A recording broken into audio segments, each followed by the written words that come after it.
Hi everyone, this is Manisha. Welcome to my YouTube channel Manisha study line. कैसे हो आप सभी? मुझे उम्मीद है कि आप सभी लोग बहुत अच्छे होंगे और मुझे मालूम है कि आप सभी लोगों ने अपने अपने एग्ज़ाम की तैयारी बहुत अच्छे से की होगी। So all the very best guys. आज मैं आ रहे 10th बोर्ड एग्ज़ाम के लिए हिंदी व्याकरण से वेरी इंपॉर्टेंट ऑब्जेक्टिव्स बताने जा रही हूँ। तो आइए इसे शुरू करते हैं।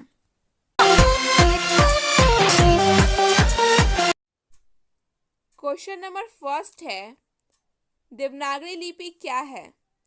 देवनागरी लिपि क्या है? तो इसके 4 ऑप्शन दिए गए हैं। ऑप्शन ए अक्षरात्मक, ऑप्शन बी वर्णात्मक लिपि, ऑप्शन सी चित्रलिपि, ऑप्शन डी सूत्रलिपि। अक्षरात्मक, वर्णात्मक लिपि, चित्रलिपि, सूत्रलिपि। तो इसका आंसर होगा ऑप्शन ए अक्षरात्मक। देवनागरी लिपि अक्षरात्मक है। अगला क्वेश्चन है क्वेश्चन नंबर सेकंड, देवनागरी लिपि का विकास किस लिपि से हुआ? देवनागरी लिपि का विकास किस लिपि से हुआ? Option A Brahmi, option B Gurmukhi, option C Roman, option D Gurmukhi. तो इसका आंसर होगा ऑप्शन ए ब्राह्मी। देवनागरी लिपि का विकास ब्राह्मी लिपि से हुआ। देवनागरी लिपि का विकास ब्राह्मी लिपि से हुआ। अगला क्वेश्चन है क्वेश्चन नंबर थर्ड है, निम्नलिखित में घोष वर्ण कौन सा है? निम्नलिखित में घोष वर्ण कौन सा है? ऑप्शन ए स, ऑप्शन बी ह, ऑप्शन सी अ, ऑप्शन डी ज। तो हम लोग जानते हैं घोष वर्ण किसे कहते हैं। जिन वर्णों के उच्चारण में केवल गूंज पैदा होती है उसे घोष वर्ण कहते हैं। जिन वर्णों के उच्चारण में केवल गूंज पैदा होती है उसे घोष वर्ण कहते हैं। जैसे एग्जाम्पल ग, घ, ज, झ इत्यादि, ये सभी घोष वर्ण हैं। तो इसमें घोष वर्ण होगा ऑप्शन बी ह। ह घोष वर्ण है। अगला क्वेश्चन है क्वेश्चन नंबर 4, हिंदी में अंतःस्थ वर्ण की संख्या कितनी है? हिंदी में अंतःस्थ वर्ण की संख्या कितनी है? Option A 2, option B 3, option C 4, option D 5। तो इसका आंसर होगा ऑप्शन सी 4। हिंदी में अंतःस्थ वर्ण की संख्या 4 है। अगला क्वेश्चन है क्वेश्चन नंबर 5 है, निम्नलिखित शब्दों में भाववाचक संज्ञा का नहीं है। निम्नलिखित शब्दों में भाववाचक संज्ञा का नहीं है। तो इसके 4 ऑप्शन दिए गए हैं। ऑप्शन ए मानवता, ऑप्शन बी सहायता, ऑप्शन सी जीवन, ऑप्शन डी परिवार। तो इसका आंसर होगा ऑप्शन डी परिवार। परिवार भाववाचक संज्ञा नहीं है। अगला क्वेश्चन है क्वेश्चन नंबर 6, स्त्रीत्व किस संज्ञा का उदाहरण है? स्त्रीत्व किस संज्ञा का उदाहरण है? ऑप्शन ए व्यक्तिवाचक संज्ञा, ऑप्शन बी जातिवाचक संज्ञा, ऑप्शन सी समूहवाचक संज्ञा, ऑप्शन डी भाववाचक संज्ञा। तो इसका आंसर होगा ऑप्शन डी भाववाचक संज्ञा। स्त्रीत्व भाववाचक संज्ञा का उदाहरण है। अगला क्वेश्चन है क्वेश्चन नंबर 7, हिंदी में शब्दों का लिंग निर्धारण होता है। हिंदी में शब्दों का लिंग निर्धारण होता है। तो इसके 4 ऑप्शन दिए गए हैं। ऑप्शन ए क्रिया के द्वारा, ऑप्शन बी संज्ञा के द्वारा, ऑप्शन सी कारक के द्वारा, ऑप्शन डी सर्वनाम के द्वारा। तो इसका आंसर होगा ऑप्शन बी संज्ञा के द्वारा। हिंदी में शब्दों का लिंग निर्धारण संज्ञा के द्वारा होता है। अगला क्वेश्चन है क्वेश्चन नंबर 8। पूजा का लिंग निर्णय करें। पूजा का लिंग निर्णय करें। ऑप्शन ए पुल्लिंग, ऑप्शन बी स्त्रीलिंग, ऑप्शन सी उभयलिंग, ऑप्शन डी इनमें से कोई नहीं। तो इसका आंसर होगा ऑप्शन बी स्त्रीलिंग। पूजा स्त्रीलिंग है। अगला क्वेश्चन है क्वेश्चन नंबर 9। शिक्षा का लिंग निर्णय करें। शिक्षा का लिंग निर्णय करें। ऑप्शन ए पुल्लिंग, ऑप्शन बी स्त्रीलिंग, ऑप्शन सी उभयलिंग, ऑप्शन डी इनमें से कोई नहीं। तो इसका आंसर होगा ऑप्शन बी स्त्रीलिंग। शिक्षा स्त्रीलिंग है। अगला क्वेश्चन है क्वेश्चन नंबर 10 है आचरण का लिंग निर्णय करें। आचरण का लिंग निर्णय करें। ऑप्शन ए पुल्लिंग, ऑप्शन बी स्त्रीलिंग, ऑप्शन सी उभयलिंग, ऑप्शन डी इनमें से कोई नहीं। तो इसका आंसर होगा ऑप्शन ए पुल्लिंग। आचरण पुल्लिंग है। अगला क्वेश्चन है क्वेश्चन नंबर 11। कौन सा शब्द जो प्रायः बहुवचन में प्रयुक्त होता है। कौन सा शब्द है जो प्रायः बहुवचन में प्रयुक्त होता है। तो इसके 4 ऑप्शन दिए गए हैं।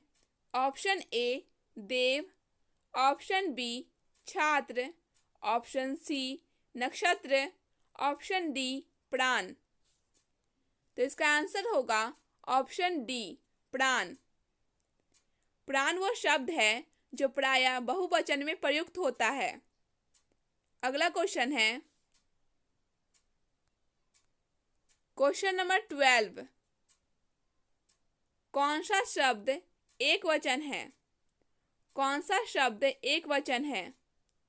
ऑप्शन ए पुस्तक, ऑप्शन बी लड़के, ऑप्शन सी हाथियाँ, ऑप्शन डी नदियाँ। पुस्तक, लड़के, हाथियाँ, नदियाँ। तो इसका आंसर होगा ऑप्शन ए पुस्तक। पुस्तक एक वचन है। पुस्तक शब्द एक वचन है। अगला क्वेश्चन है क्वेश्चन नंबर 13 है गरीबों को वस्त्र दो वाक्य में कारक है। गरीबों को वस्त्र दो वाक्य में कारक है। ऑप्शन ए करण कारक, ऑप्शन बी अपदान कारक, ऑप्शन सी संप्रदान कारक, ऑप्शन डी कर्म कारक। तो इसका आंसर होगा ऑप्शन डी कर्म कारक। गरीबों को वस्त्र दो कर्म कारक है। तो कर्म कारक किसे कहते हैं। कर्म कारक उसे कहते हैं क्रिया के काम के होने या ना होने का प्रभाव जिस पर पड़े वह कर्म कारक कहलाता है। क्रिया के काम के होने या ना होने का प्रभाव जिस पर पड़े वह कर्म कारक कहलाता है। इसकी विभक्ति को होती है। इसकी विभक्ति को है। तो अगला क्वेश्चन है क्वेश्चन नंबर 14 है इनमें से अपदान कारक की विभक्ति क्या है। इनमें से अपदान कारक की विभक्ति क्या है। ऑप्शन ए ने, ऑप्शन बी को, ऑप्शन सी से, ऑप्शन डी के लिए। तो इसका आंसर होगा ऑप्शन सी से। अपदान कारक की विभक्ति से है। तो अपदान कारक का परिभाषा क्या होगा। तो अपदान कारक उसे कहते हैं जो संज्ञा या सर्वनाम के जिस रूप से किसी दूसरी वस्तु का अलग होना या तुलना करना या डरना पाया जाए उसे अपदान कारक कहा जाता है। संज्ञा या सर्वनाम के जिस रूप से किसी दूसरी वस्तु का अलग होना, तुलना करना या डरना पाया जाए उसे अपादान कारक कहा जाता है। इसकी विभक्ति से है। अगला क्वेश्चन होगा, क्वेश्चन नंबर 15 है, कारक के कितने भेद हैं? कारक के कितने भेद हैं? Option A 7, option B 8, option C 9, option D 10। तो इसका आंसर होगा ऑप्शन बी 8। कारक के 8 भेद हैं। तो कारक किसे कहते हैं? संज्ञा या सर्वनाम के जिस रूप से क्रिया के साथ उसका संबंध जाना जाए वह कारक कहलाता है। संज्ञा या सर्वनाम के जिस रूप से क्रिया के साथ उसका संबंध जाना जाए वह कारक कहलाता है। कारक के 8 भेद होते हैं। अगला क्वेश्चन है, क्वेश्चन नंबर 16, पुस्तक को मत ले जाओ। पुस्तक को मत ले जाओ, यह वाक्य किस सर्वनाम का उदाहरण है? पुस्तक को मत ले जाओ, यह वाक्य किस सर्वनाम का उदाहरण है? तो इसके 4 ऑप्शन दिए गए हैं। ऑप्शन ए पुरुषवाचक सर्वनाम, ऑप्शन बी अनिश्चयवाचक सर्वनाम, ऑप्शन सी निश्चयवाचक सर्वनाम, ऑप्शन डी संबंधवाचक सर्वनाम। तो इसका आंसर होगा ऑप्शन सी निश्चयवाचक सर्वनाम। पुस्तक को मत ले जाओ, यह निश्चयवाचक सर्वनाम का उदाहरण है। अगला क्वेश्चन है, क्वेश्चन नंबर 17, निम्नलिखित वाक्य में से किस वाक्य में सर्वनाम का अशुद्ध प्रयोग हुआ है? निम्नलिखित वाक्यों में से किस वाक्य में सर्वनाम का अशुद्ध प्रयोग हुआ है?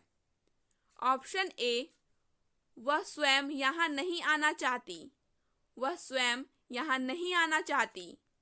ऑप्शन बी आपके आग्रह पर मैं दिल्ली जा सकता हूँ।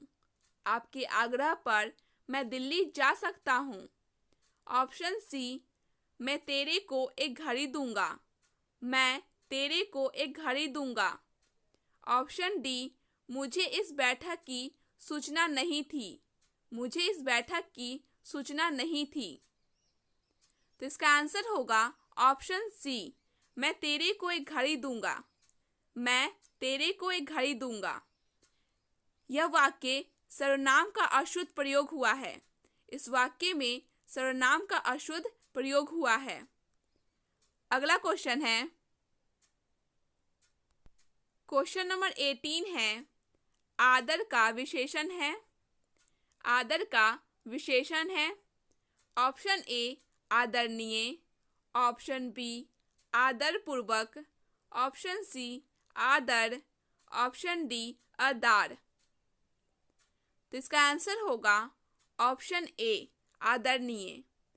आदर का विशेषण है आदरणीय। अगला क्वेश्चन है, क्वेश्चन नंबर 19 है, करुणा का विशेषण है। करुणा का विशेषण है। तो पहले हम लोग विशेषण की परिभाषा को जान लेते हैं। विशेषण किसे कहते हैं? संज्ञा या सर्वनाम शब्दों के गुण, दोष, संख्या, मात्रा आदि बताने वाले शब्दों को विशेषण कहते हैं। संज्ञा या सर्वनाम शब्दों के गुण, दोष, संख्या, मात्रा आदि बताने वाले शब्दों को विशेषण कहते हैं। क्वेश्चन है, करुणा का विशेषण है। ऑप्शन ए रोना, ऑप्शन बी कड़वा, ऑप्शन सी करुणा, ऑप्शन डी कारुणिक। तो इसका आंसर होगा ऑप्शन डी कारुणिक। करुणा का विशेषण है कारुणिक। क्वेश्चन नंबर 20 है, संज्ञा सर्वनाम और विशेषण शब्दों में प्रत्यय लगाकर जो धातुएं बनती है उन्हें क्या कहते हैं? संज्ञा, सर्वनाम और विशेषण शब्दों में प्रत्यय लगाकर जो धातुएं बनती है उन्हें क्या कहते हैं? तो इसके 4 ऑप्शन दिए गए हैं। ऑप्शन ए नाम धातु, ऑप्शन बी यौगिक धातु, ऑप्शन सी क्रिया, ऑप्शन डी संयुक्त क्रिया। तो इसका आंसर होगा ऑप्शन ए नाम धातु। संज्ञा सर्वनाम और विशेषण शब्दों में प्रत्यय लगाकर जो धातुएं बनती है उन्हें नाम धातु कहते हैं। अगला क्वेश्चन है क्वेश्चन नंबर 21। निम्न विकल्पों में से सकर्मक क्रिया का चयन कीजिए। निम्न विकल्पों में से सकर्मक क्रिया का चयन कीजिए। ऑप्शन ए लेटना, ऑप्शन बी छूटना, ऑप्शन सी पिघलना, ऑप्शन डी तड़पाना। लेटना, छूटना, पिघलना, तड़पाना। तो इसका आंसर होगा ऑप्शन सी पिघलना। पिघलना सकर्मक क्रिया है। अगला क्वेश्चन है क्वेश्चन नंबर 22 है बच्चे खेलते खेलते थक गए। यह वाक्य किस क्रिया का उदाहरण है? बच्चे खेलते खेलते थक गए, यह वाक्य किस क्रिया का उदाहरण है? तो इसके 4 ऑप्शन दिए गए हैं।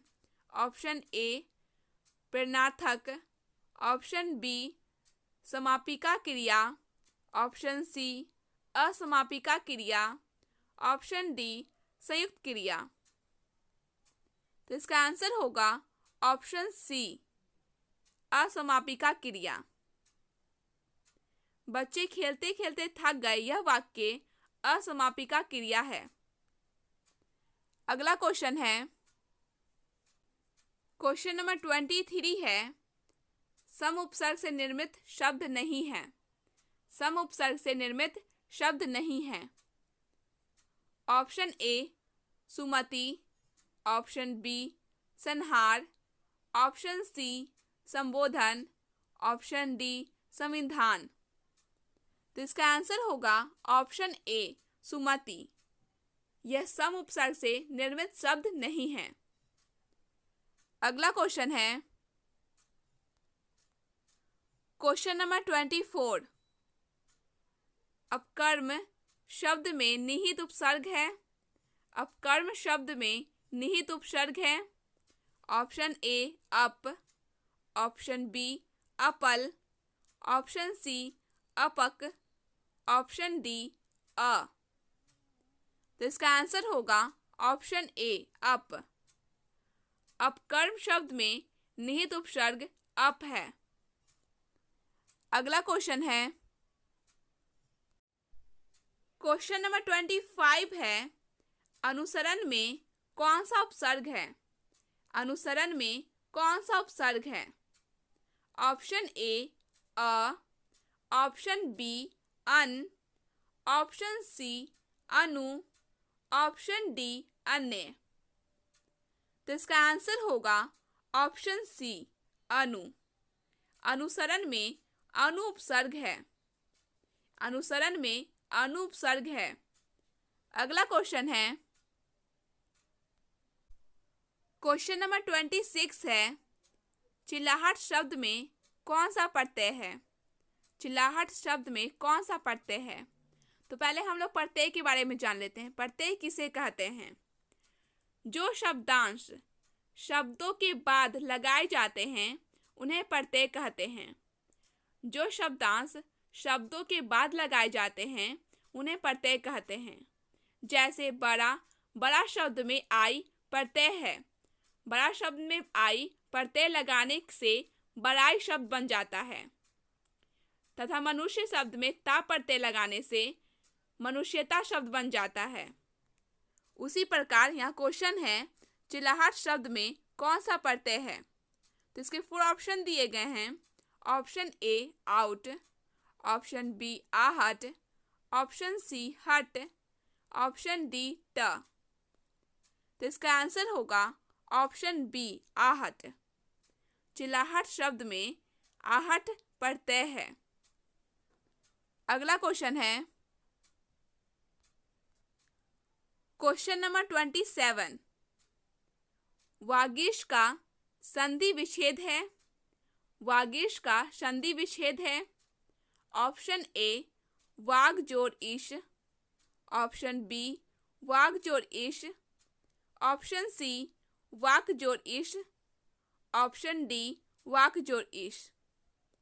तो इसका आंसर होगा ऑप्शन सी वाक जोड़ ईश। वागीश का संधि विच्छेद है वाक जोड़ ईश। अगला क्वेश्चन है, क्वेश्चन नंबर 28 है, सज्जन का संधि विच्छेद है। सज्जन का संधि विच्छेद है। ऑप्शन ए स त हलंत जोड़ जन, ऑप्शन बी सत्ता जोड़ जन, ऑप्शन सी सत्र जोड़ जन, ऑप्शन डी शह जोड़ जन। तो इसका आंसर होगा ऑप्शन ए स त हलंत जोड़ जन। सज्जन का संधि विच्छेद है। अगला क्वेश्चन है, क्वेश्चन नंबर 29, सदैव किस संधि का उदाहरण है? सदैव किस संधि का उदाहरण है? ऑप्शन ए यन संधि, ऑप्शन बी अयाधि संधि, ऑप्शन सी वृद्धि संधि, ऑप्शन डी गुण संधि। यन संधि, अयाधि संधि, वृद्धि संधि, गुण संधि। तो इसका आंसर होगा ऑप्शन सी वृद्धि संधि। सदैव वृद्धि संधि का उदाहरण है। अगला क्वेश्चन है, क्वेश्चन नंबर 30, पीताम्बर कौन सा समास है? पीताम्बर कौन सा समास है? ऑप्शन ए द्वंद्व समास, ऑप्शन बी कर्मधारय समास, ऑप्शन सी द्विगु समास, ऑप्शन डी बहुव्रीहि समास। तो इसका आंसर होगा ऑप्शन डी बहुव्रीहि समास। पीताम्बर बहुव्रीहि समास है।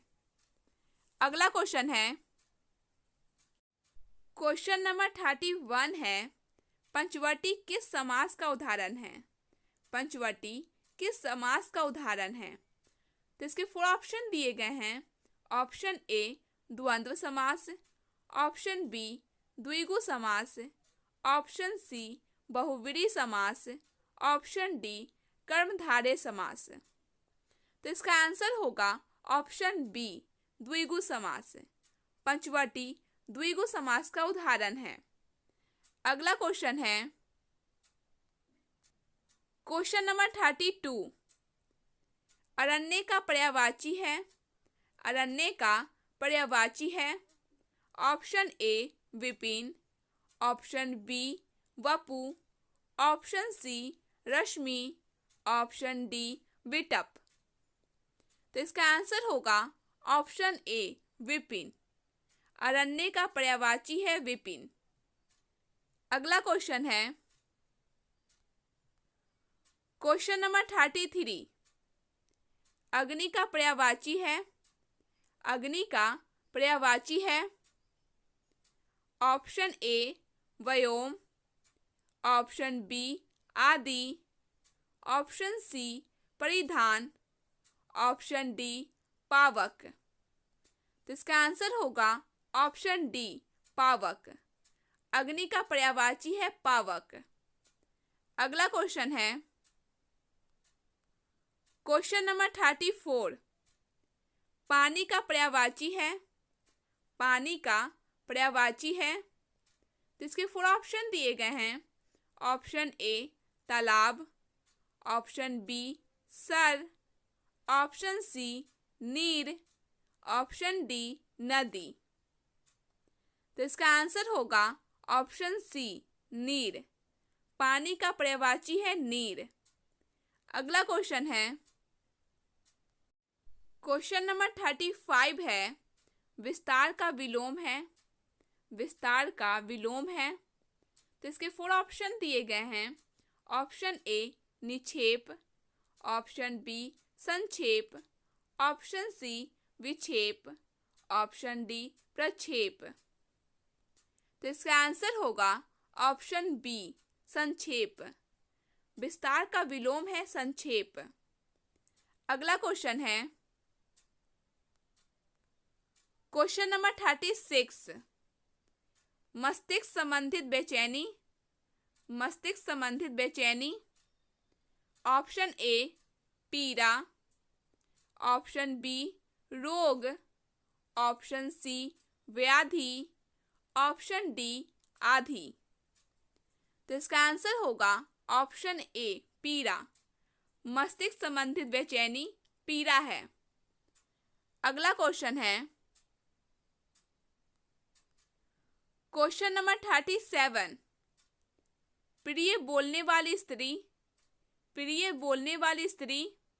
ऑप्शन ए मृदुभाषी, ऑप्शन ए मृदुभाषी, ऑप्शन बी प्रियंवदा, ऑप्शन सी मितभाषी, ऑप्शन डी इनमें से कोई नहीं।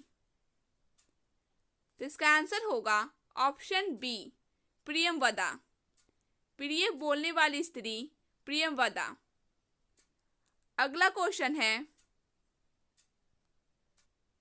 क्वेश्चन नंबर 38, शीशे में उतारना मुहावरा का अर्थ है। शीशे में उतारना मुहावरा का अर्थ है।